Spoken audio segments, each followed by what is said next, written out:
What's going on, YouTubers? Mopar people. This is Mopar Man 1978. Figure I'd do another video. Um, Whether you got a daily driver or you got one that's going to go to the drag strip most of the time, or maybe it's in between. Once in a while it sees the drag strip or whatever. But anyway, a lot of people on the different live chats talking about vapor lock or fuel starvation for their engines and etc. Talking about using different size fuel line and whatnot. Um, this car used to have, I believe it was 5/16 or 7, maybe 7/16. No, it wasn't. Never mind, it wasn't 7/16. It was. I think it was the 5/16 line for the slant six. Maybe a little. It didn't have the 3/8.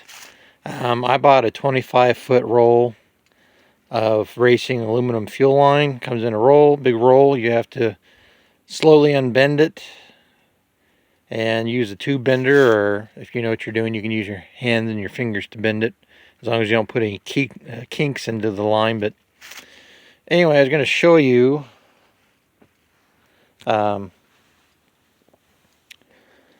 now you can get, I used to buy them at Fastenal, but Fastenal had a short supply on them. They used to sell them in bulk.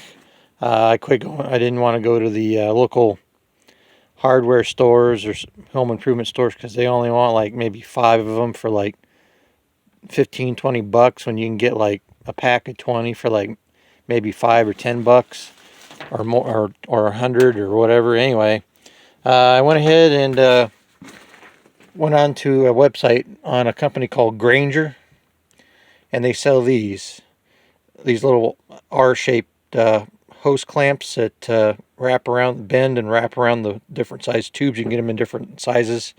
I got these for the 5/8 line. They've got a like a vinyl rubber coating on them, so they won't so they're cushioned and won't rot through and whatnot. I use these. See, here's more of what it looks like when you bend the clamp up around the pipe and get it closer. And then what I do is I use, if you're going to go ahead and put up sheet metal siding on the side of your carport, or maybe it's already on your carport, I use, you don't have to go real long with it because you're just going to drill into the frame. And these are sheet metal self-tapping screws with the little rubber sleeve and the washer already on them. You can get those in bulk too.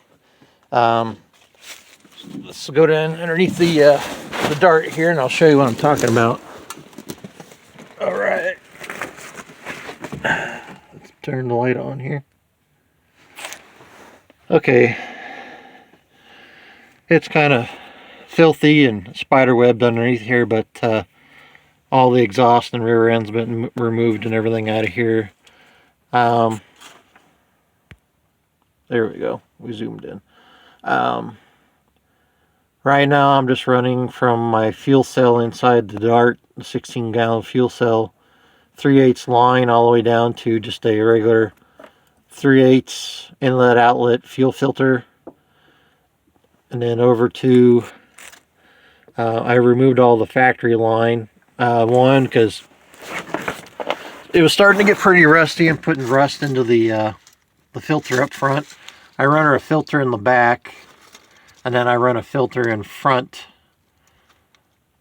between the pump and the carburetor to make sure nothing clogs up the pump or clogs the carburetor. Anyway, I usually use a metal one on the back and then a see-through one up front, so if you happen to have any like a fuel pump issue, you can see whether it's getting gas or not. But anyway, all I did was, or you can run the big racing Fram with the chrome bowl and the bright orange housing, or whatever fuel filter you want on the side of the frame. But the key is to take as much bends out of the line as possible.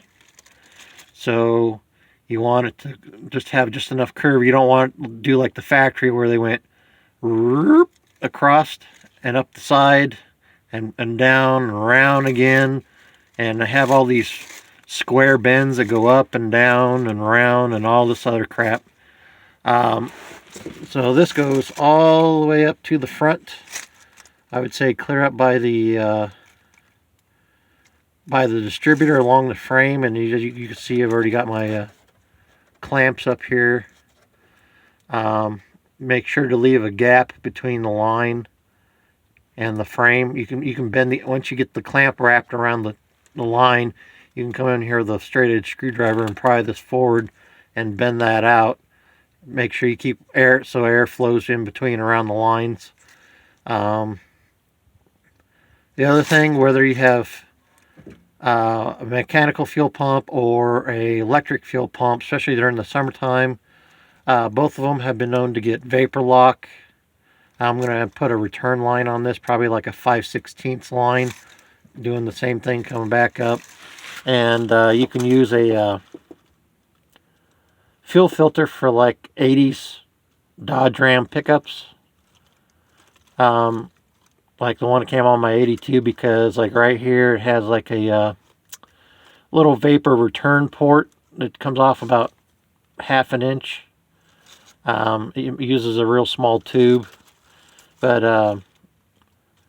if you run that, if you run an electric fuel pump or mechanical, run the return line, because people will figure, oh, my mechanical pump's not doing what it's supposed to. I'll just go ahead and put an electric pump on there, and that'll fix the issue. Well, the problem is from other hot rodders that I've talked to and whatnot, if you get vapor lock and you're running an electric pump, it doesn't matter whether it be a cheap O'Reilly's one or Edelbrock or Holly or whatever it is, if you get vapor lock, it'll try to work overtime to get the gas going. And if there's no gas in there because it's all bubbled out and went backwards because of the heat, you'll end up burning your electric pump up. So make sure you put a return line, because some of it will be vapor and sometimes other times it'll be liquid. Also try to mount the port facing up, so that way the gases can have somewhere to travel, so you're just not taking gas and just recirculating it back into the tank. You might get a little bit from time to time, but mostly you want the vapors to disappear and allow the fuel to pass through the fuel filter. Anyway, as you can tell over here and in here, I got rid of my factory fuel tank. It was leaking and it was old, and a corner of it got pushed in from somebody backing over something anyway. If you still have your factory fuel tank, you can tap into this fuel spout somewhere up into the inside the trunk. Just drill a hole, and if it's thick enough, you can go to like Menards or something and get a brass plumbing fitting that screws in, and then it has the little nipple on the end to hook the hose to and put a clamp on it. That way, when the vapor and the any excess fuel comes back through, it'll hit this and run back down into the tank. But if you got a fuel cell like I do, not only does it have a anti-spill vent in case the car ever flips over, but on the other side it has another port. The other port, which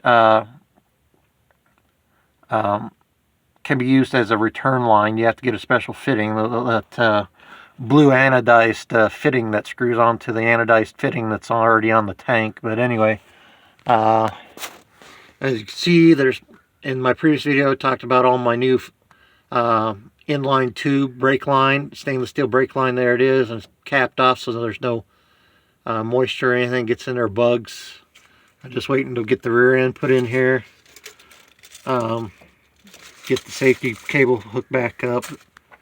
But anyway, if you do that, let's go out of here. Sorry.